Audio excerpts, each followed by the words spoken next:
Now I have the pleasure of introducing our first graduate speaker, Micah Joyce Guillermo.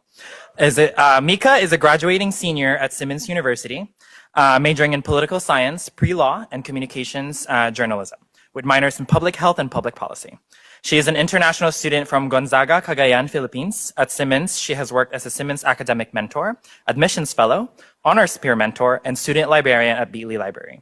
She has also served as the SGA representative for the Pinoy Club and social media manager for CRU, Christian Campus Crusade for Christ at Simmons. Micah is passionate about bridging communications, public health, and public policy to advance justice and change. Welcome to the stage, Micah. Thank you so much, Rory, for that wonderful introduction. Good morning, everyone. Agan-anos ka, an Ilocano phrase meaning be patient, is what my parents would always tell me whenever I poured out my exhaustion, homesickness, and worries to them. I would be lying if I said I never grew tired of these words. I wish they could tell me exactly what to do. I wish they could connect me to someone in the United States so I could find an internship. I wish they could guide me through a new culture and an unfamiliar academic system. I wish they were paid in US dollars rather than Philippine pesos, where my 20-hour work week here is their entire monthly income as public servant and a farmer, so that they could give me an allowance. I wish they could give me more than just the word, be patient. But now I understand that was everything they had to give. As a first-generation and international student, I came to the United States in 2022 carrying not just my bags, but the weight of uncertainty, sacrifice, and hope. I walked into my Intro to American Politics class with Professor Leon Doherty, knowing almost nothing about US policies, but only the policies I've learned in my country. I remember going to her office hours, holding back my tears, asking how I could even participate in her class. She looked at me and said these words, "Trust yourself, Micah." She may not have known it, but this simple advice changed everything.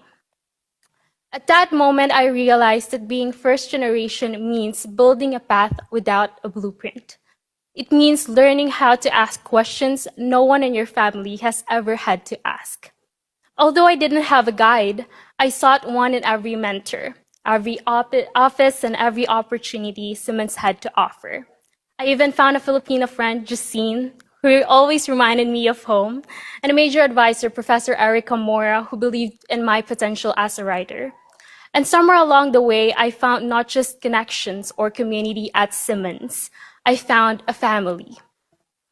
And so I worked in the Office of Admissions as a fellow and equity intern, where I met prospective students who saw themselves in my story. I created resources for first-generation international students like me because I knew what it felt like to arrive with nothing but courage. I worked in the advising office and honors program as a peer mentor, answering the very question I once had. When I reflect on my journey, what stands out most are not just these roles, but the quiet moments of perseverance. The nights I stayed in a calm lab until 2 a.m. finishing documentaries and graphics. The long hours spent reading hundreds of pages for a political science class, and the moments when exhaustion felt heavier than hope. In those moments, I would think of my late grandfather sitting beside me back home, as he used to when I was in high school. He would always watch me on my computer with wonder in his eyes and tell me how privileged I am to stay up all night just to study and not to wake up at 2 a.m. to work in the rice fields like he did. As if he wished he had the same problems as mine, as if he wished for the life I always complained about.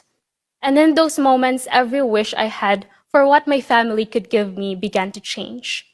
The frustration I carried was replaced by a deeper understanding of what it means to endure. My grandfather did not have the chance to sit in a classroom, but because of him, I do.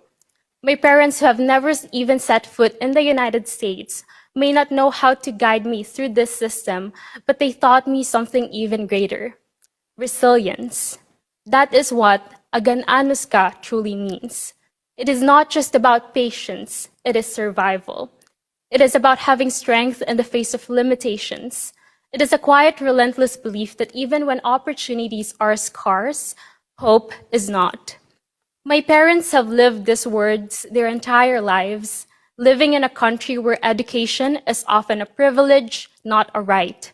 In a system where hard work does not guarantee fair pay, in reality where opportunities, rights, and resources are often robbed. They worked under the sun, gave what they could, and endured what they had to, because patience was not a choice, but a necessity. And so today, standing here, even without their presence, I carry that patience with me. I also carry something more. I carry trust, trust from the mentors and friends who believed in me at Simmons. To my mamang and papang watching right now in the Philippines, thank you for always reminding me to be patient and to have faith in God. To my fellow first-generation students, there will be moments when you feel lost, when you question whether you belong, when the path ahead feels unclear. In those moments, remember this: you are not behind. You are breaking ground. Every question you ask, every risk you take, every step you make is something that has never been done before in your family's history. That is not a weakness. That is power. Be patient, but also trust yourself, because one day, everything you are building right now will become the answer someone else has been searching for. Thank you so much, and congratulations to all of us.